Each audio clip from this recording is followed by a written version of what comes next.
ازيكم يا حبايبي، عاملين ايه؟ النهارده ان شاء الله معانا اكله سمك جميله. هنعمل النهارده البوري وهنعمل البلطي على طريقه المطاعم. معانا بصلايه متقطعه ناعم، ومعانا بصلايه خضره صغيره، ومعانا مقطعين الطماطم مش هنضربها في الخلاط، ومعانا فلفل الوان، ومعانا كرفس على بقدونس، ومعانا البهارات.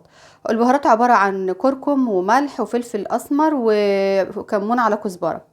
معانا بقى الخلطة اللي هنحشي بيها السمك دي عبارة عن ايه؟ عبارة عن توم، وعبارة عن كمون على كزبرة على بهارات السمك. بهارات السمك جميلة جدا جدا، وعليها عصرة ليمون، وعليها عصرة صغيرة شوية صغيرين من الخل. وده اللي هنبدأ نحشي بيه دلوقتي قدام حضراتكم السمك. دي اول حاجة بنعملها. بسم الله الرحمن الرحيم.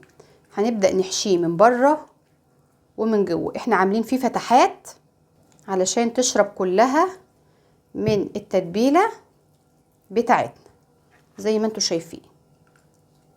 حتى السمكية لو صغيرة برضو بنعمل لها فتحة عشان التتبيلة تشرب كلها. ومعانا برضو البوري هنعمل نفس ما عملنا مع البولتي، وهخلصه كله واوريه لكم.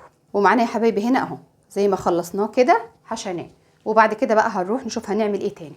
ومعانا هنا يا حبايبي هنحط هنا رشة زيت بسيطة مع مكعبين زبدة.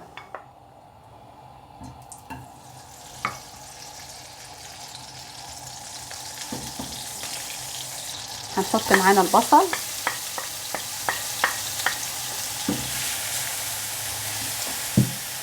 الخلطة دي بتخلي السمك يعني في حتة تانية.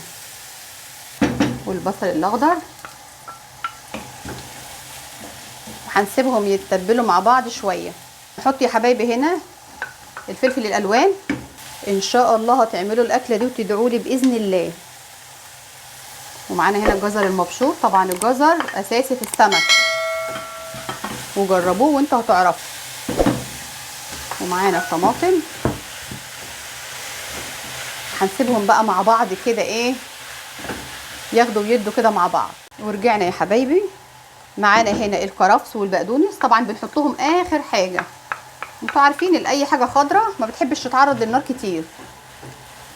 ومعانا هنا البهارات زي ما انتوا عارفين اللي احنا قلنا عليه، البابريكا والكمون على الكزبره والملح بتاعنا، ياخدوا تشويحه خفيفه كده. وبعد كده هوريكم هعمل ايه.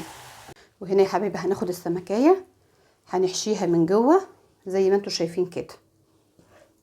وهنا حطينا من الحشو شويه في قعر الصينيه تحت كده.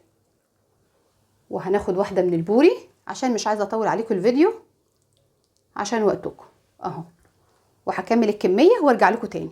وكده يا حبايبي هنحط اخر حاجه شويه زيت زيتون صغيرين كده وعلى البوري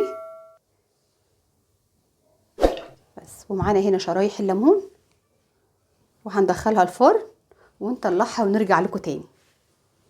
ومعانا كده يا حبايبي الشكل النهائي، الرز البسمتي والبوري والبلطي، وبألف هنا وشفا.